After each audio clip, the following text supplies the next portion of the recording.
तो आज हम जनरल साइंस का एक टॉपिक पढ़ेंगे जिसको एवलांच कहते हैं। अब एवलांच होते क्या हैं? एवलांच की डेफिनेशन देखें अगर, तो ये मैस होते हैं। क्या होते हैं? मैस होते हैं। किस चीज़ के मैस होंगे?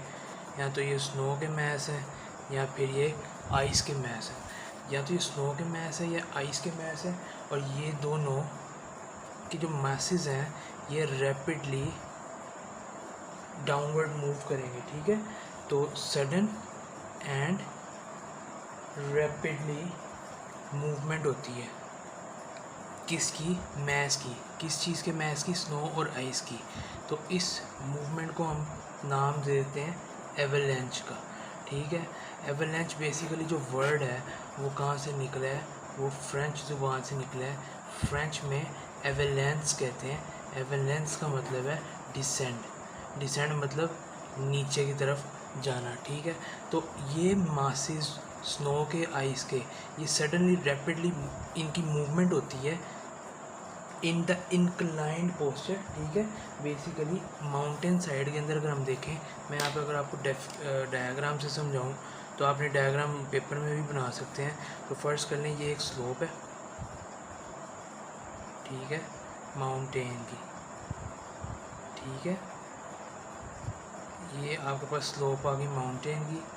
अब यहाँ पे फर्स्ट कर लें बहुत ज़्यादा बर्फ़ या आइस का या फिर स्नो का जो है वो मैस जमा हुआ है। ठीक है, अब ये मैस क्या करेगा? ये मैस यहाँ से कट ऑफ हो जाएगा। ठीक है, ये यहाँ से कट ऑफ हो जाएगा। फर्स्ट कर लें, ये बर्फ़ का ही एक पहाड़ है। अब ये जो मैस है, ये बड़ा मैस, ये यहाँ से कट ऑफ हो गया। कट ऑफ होने के नतीजे में ये डाउनवर्ड क्या करेगा? मूव करेगा। तो इस स्नो या फिर आइस के मैस की रैपिडली और सडन मूवमेंट को डाउनवर्ड हम लोग क्या कह देते हैं? एवलांच कह देते हैं। ठीक है, अब एवलांच जो है ये मुख्तलिफ इक़साम के होते हैं। तो हम टाइप्स देख लेते हैं एवलांच की। तो एवलांच की कितनी टाइप्स हैं हमारे पास? हमारे पास एवलांच की दो किस्म की टाइप्स आ जाती हैं। ठीक है, दो टाइप्स आ जाती हैं। Number 1 loose slow. ठीक है, लूज स्नो एवलांच। और नंबर 2 हमारे पास आ जाती है स्लैब एवलांच। ठीक है, स्लैब एवलांच। तो ये दो किस्म की हमारे पास एवलांच की टाइप्स आ जाती हैं। अब लूज स्नो एवलांच क्या होती है? लूज स्नो एवलांच क्या है? नाम से ही जाहिर है कि जो लूज स्नो होगी किसी भी पहाड़ के ऊपर। फर्स्ट कॉलम में यहाँ पे पहाड़ बना देता हूँ, या आपके पास पहाड़ की एक स्लोप बना दी मैंने। अब यहाँ पर एक पॉइंट है, यहाँ पे एक स्नो जो है उसका मास जो है वो लूजली अटैच्ड है। ठीक है, लूज स्नो है। ठीक है, ये लूज स्नो जब किसी भी सिंगल पॉइंट, ये सिंगल पॉइंट है, किसी भी सिंगल पॉइंट से डिसलॉज होगी या ओरिजिनेट होगी तो ये स्लोप क्या करेगी?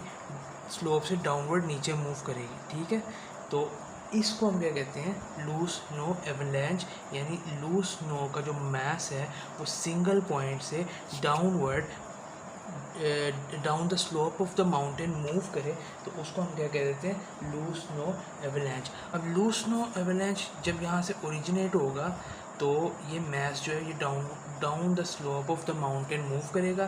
जब ये down the slope of the mountain move करेगा तो होगा क्या कि नीचे कोहेजन लेस स्नो जो मौजूद होगी, कोहेजन लेस स्नो जो है वो जो मौजूद होगी, ये इसको अपने साथ इकट्ठी करती जाएगी और ये इकट्ठी करते करते एक बड़ा सा गोला बना देगी। ठीक है, तो ये जब नीचे आएगा तो इसका साइज़ बहुत बढ़ चुका होगा क्योंकि इसने नीचे से कोहेजन लेस स्नो को भी अपने साथ मिक्स कर लिया है।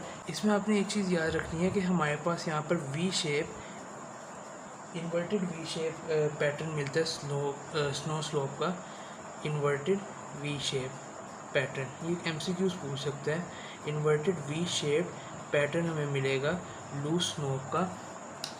तो लूज स्नो स्लोप के अंदर इन्वर्टेड वी पैटर्न हमें मिलता है। अब आपके पास जो है स्लैब एवलांच क्या है? स्लैब एवलांच के लिए मैं यहाँ पे फिर एक डायग्राम बनाऊँगा। स्लैब एवलांच इस तरीके से एक स्लोप है माउंटेन की, ठीक है। अब होता क्या है कि स्लैब एवलांच में फ़र्ज़ कर लें यहाँ पे आइस या स्नो का एक मुकम्मल मास मौजूद है, ठीक है। अब यहाँ पर ये आइस और जो स्नो है ये लेयर्स की फॉर्म में मौजूद है, ठीक है। ये मुख्तलिफ लेयर्स की फॉर्म में मौजूद है।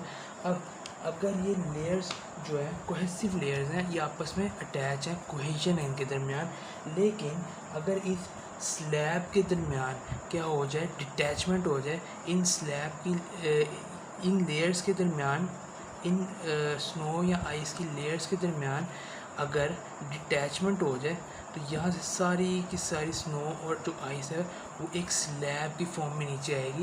ये पूरा का पूरा सेगमेंट ही नीचे आ जाएगा, ठीक है। तो ये क्योंकि एक स्लैब की फॉर्म में नीचे मूव कर रहा है, ठीक है, तो इसको हम क्या कहते हैं, स्लैब एवलांच, ठीक है। तो ये बेसिक डिफरेंस है कि इसके दरमियान लूज स्नो एवलांच के दरमियान और स्लैब एवलांच के दरमियान। लूज स्नो एवलांच में सिंगल पॉइंट होगा, जबकि स्लैब एवलांच में हमारे पास जो है वो एक पूरी की पूरी सेगमेंट लेयर, ठीक है, लेयर जो है वो इन्वॉल्व होगी आइस की या स्नो की। इसमें क्या होगा कि इसमें जो पॉइंट एक सिंगल ओरिजिन होगा, ठीक है, सिंगल ओरिजिन होगा यानी सिंगल पॉइंट होगा, उसमें ऐसा नहीं होगा।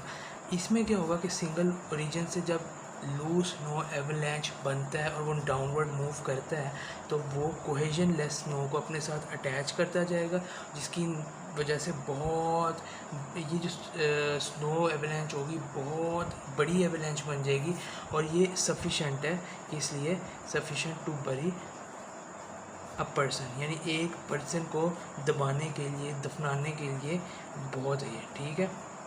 जबकि अगर हम बात करें स्लैब एवलांच की तो स्लैब एवलांच में लेयर्स हैं कोहेजन लेस, लेयर्स हैं किसकी, बर्फ़ की और आइस की, और ये कोहेजन लेस जो लेयर्स हैं जब अपने पॉइंट्स के ये लेयर्स जो हैं जब मल्टीपल पॉइंट्स के पास से जब ये डिटैच होती हैं तो ये एक स्लैब की फॉर्म में नीचे मूव करती हैं, ठीक है, और ये स्लोप के थ्रू नीचे मूव करती हैं। ये एवलांचेस हमारे पास किसके थ्रू बनते हैं, ये एवलांचेस हमारे पास न्यू स्नो की वजह से बनते हैं, प्लस विंड, ज़्यादा हवा चल जाए तब भी मैसेज या लेयर्स ऑफ द स्नो और आइस है वो नीचे डाउनवर्ड मूव कर जाती है, ठीक है।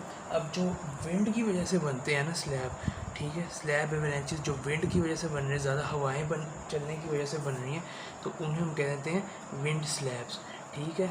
तो आज हमने क्या पढ़ा, एवलांच की डेफिनेशन पढ़ी, जो कि स्नो या आइस का मास है जो कि रैपिडली मूव कर रहा है, ठीक है, downward down the slope of the mountain. फिर हमने डायग्राम से समझा कि होता क्या है कि एक मैस स्नो का या आइस का है वो जब इकट्ठा हो जाता है, जब वो डिटैच होता है तो सबका सब मैस नीचे गिरता है, ठीक है, इसको हमने एवलांच कह दिया। अब एवलांच की मुख्तलिफ टाइप्स आ जाती हैं, दो टाइप्स हैं इसकी, लूज स्नो एवलांच और slab avalanche. Loosely snow avalanche क्या है, स्नो जो है वो लूजली अटैच होती है सिंगल पॉइंट पे, और ये सिंगल पॉइंट से डिटैच होकर जब कोहेजन लेस बर्फ़ के ऊपर घूमती है तो ये एक बड़ा बर्फ़ानी तोदा बना देती है, ठीक है, अपने साथ गैदर करती है कोहेजन लेस स्नो को, और इसकी वजह से हमारे पास इन्वर्टेड वी पैटर्न बनता है, ठीक है। जबकि स्लैब एवलांच जो है वो हमारे पास स्नो या आइस लेयर्स की फॉर्म में होती हैं, और जब ये लेयर्स मल्टीपल पॉइंट्स से डिटैच होती हैं तो ये पूरी एक स्लैब की फॉर्म के अंदर हमारे पास जो है डाउनवर्ड मूव करती है। अब स्लैब एवलांच जो है वो नई स्नो की वजह से, क्योंकि न्यू स्नो जो है वो थोड़ी सी ढीली होती है, वो ज़्यादा कोहेजन नहीं होती इसके अंदर, ठीक है, तो इस वजह से वो इजीली क्या हो जाती है, डिटैच हो जाती है। और दूसरी चीज़ ये विंड की वजह से होती है, तो ऐसी एवलांच जो विंड की वजह से होती है उनको हम विंड स्लैब के नाम से भी रेफ़र कर देते हैं।